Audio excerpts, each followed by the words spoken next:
YouTube has not always been as diverse and, most importantly, as generous with content as it is now. Ratings, reviews, video essays, and simply everyday discussion of media content have long since entered our lives and are not going to go away. Now, topics that used to be quite niche are gaining popularity. Anime is one of them.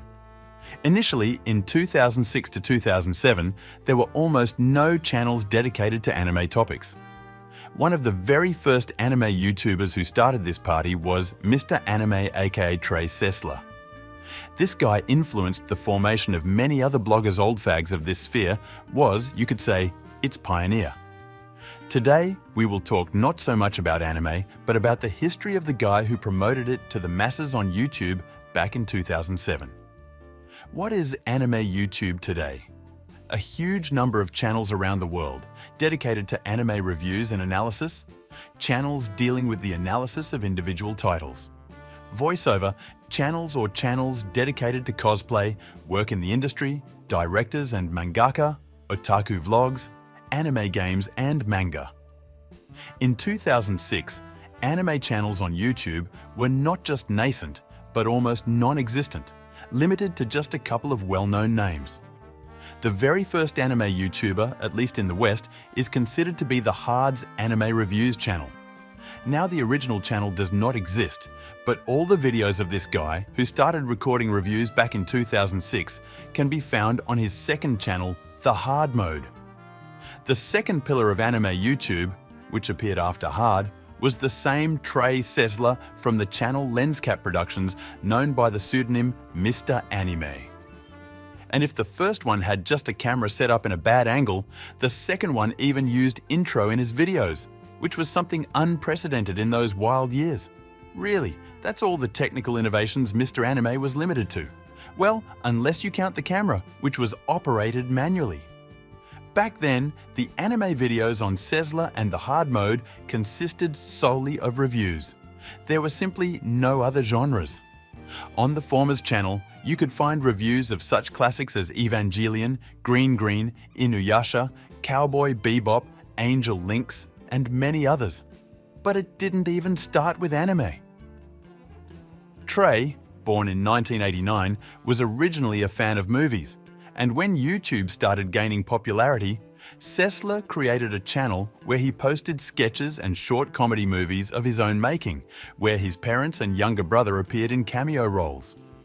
After a while, Trey told about his second love besides movies, anime. He changed the focus of the channel, began to make reviews on various classic titles, collected a collection of DVDs with them, and took the pseudonym Mr. Anime.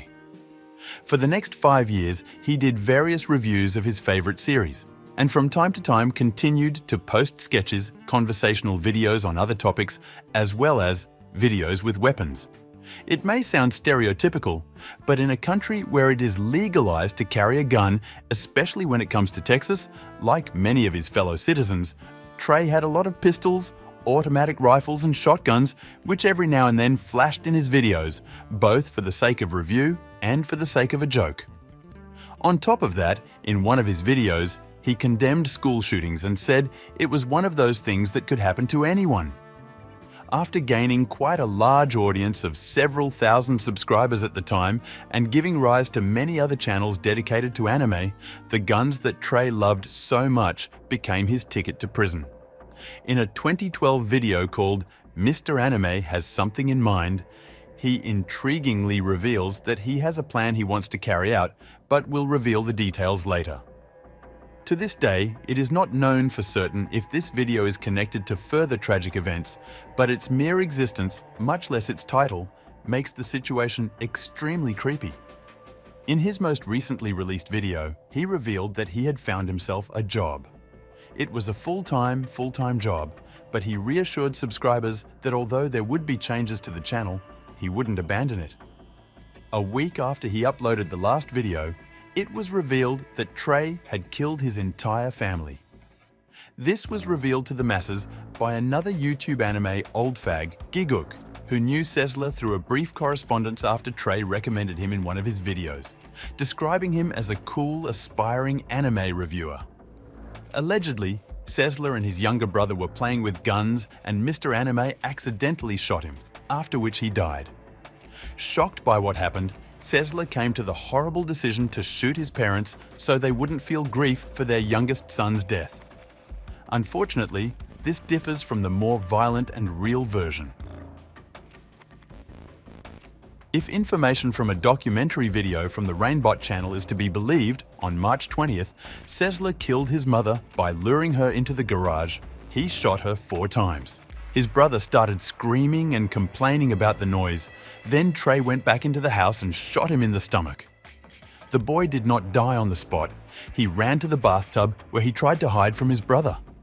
Sesler went upstairs to his parents' room where his father was resting and also shot him twice before returning downstairs, breaking down the bathroom door where his brother was squirming in pain and shooting him again.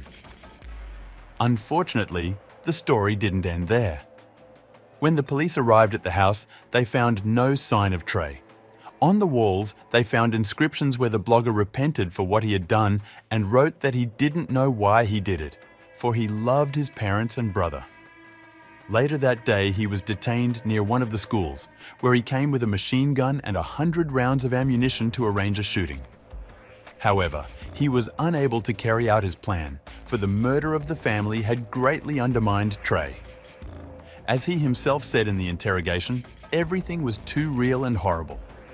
As it turned out, he had been preparing for months to carry out a shooting in the cafeteria of his high school. Under questioning, he said he considered driving a car into the building during the annual festival and starting the shooting. Sesler expected to be able to kill about 70 people. However, doing anything to his parents was not part of his plans. When he woke up that day in the morning, he didn't even think about such a thing. He just realized in an instant that his family would be ashamed of what he wanted to do. However, it was what happened that drove him and prevented him from carrying out the terrorist attack at the school. When asked by police, did Trey have a motive or any plans to kill his family, Trey said, "If I woke up that day and asked myself the question, am I going to kill my family? The answer would definitely be no." Trey really had no reason to commit the crime. He has pleaded guilty and is remorseful. He is now serving a life sentence without the possibility of parole. He has noted many times that he can never forgive himself and feels he deserves to be behind bars. The story of the man who laid the foundations of anime YouTube is truly horrific and shocking. Now it has found a new life, strangely enough, because of YouTube's algorithms. The same video from 8 years ago, with Gigguk's reaction to what happened for some unknown reason, started to appear in the recommendations of not only people who are familiar with modern anime YouTube, but also many people in general.